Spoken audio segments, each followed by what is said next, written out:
Hi, it's Chris on Narrowboat Poppy on Wednesday afternoon. It's been a cold couple of days, and we had a bit of snow last night. Hopefully, we won't be too much. I don't like the stuff that much, but it does look very picturesque. And this week's videos, I've done 3 this week. I went down to Cheddleton Railway Station and did one at the Churnick Valley station there. I was very disappointed in that. The wind, it's a big problem with these cameras. I'll have to try and get something sorted out. It's really annoying me. Anyway, it's made over 150, but I wasn't very pleased about that. And then I also went to Froghall at the end of the Culdon Canal and did one of the tunnel. The tunnel and the marina there that no boats can get to, or very few. It's a very low tunnel, and not many people will take the risk. I've watched some videos, and there's a bloke goes through it, and there's no room at all. It's absolutely terrible. I couldn't imagine if your boat get wedged in there, what you'd do. It'd be a nightmare, and of course it'd damage your paintwork. So it's a big shame, and I don't know why they don't get something done about it.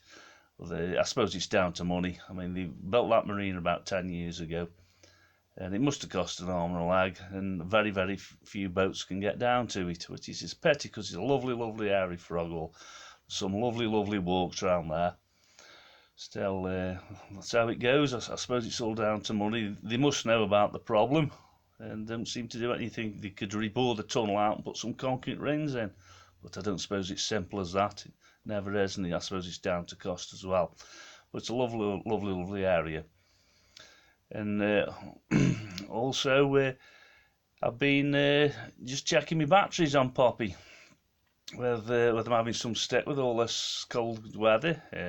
I renewed them in July this year. They were 7 years old.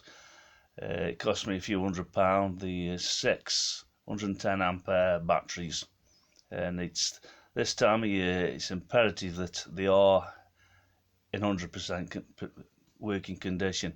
The amount of people I get talking to, and they think, oh, my batteries are knackered, They have all summer to check them, and it's like a car battery. They don't like the cold, and if they're ready to pack up, they will pack up in the cold, and it's the last thing you want.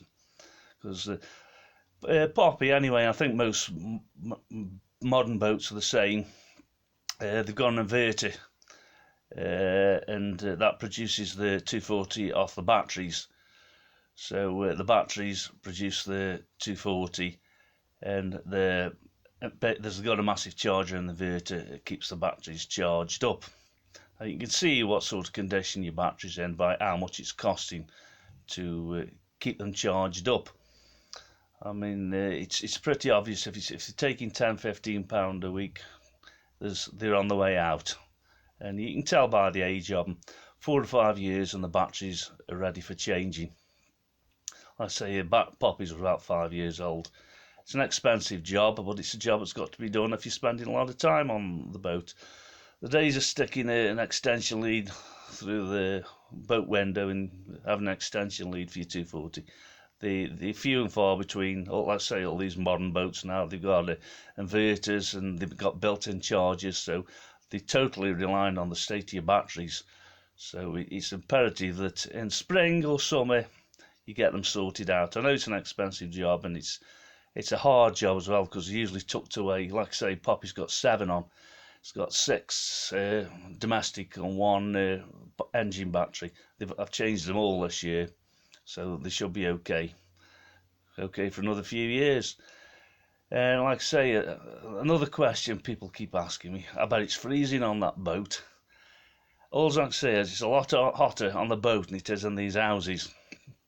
Like I say, I've got a stove pot that never goes out. It costs me about between £90 and £100 a month on coal, but you've got to. It costs that much to keep a house warm, or part of the house warm, like I say. But you go into some of these people's houses and they're absolutely bloody freezing. You can't wait to get back to the boat.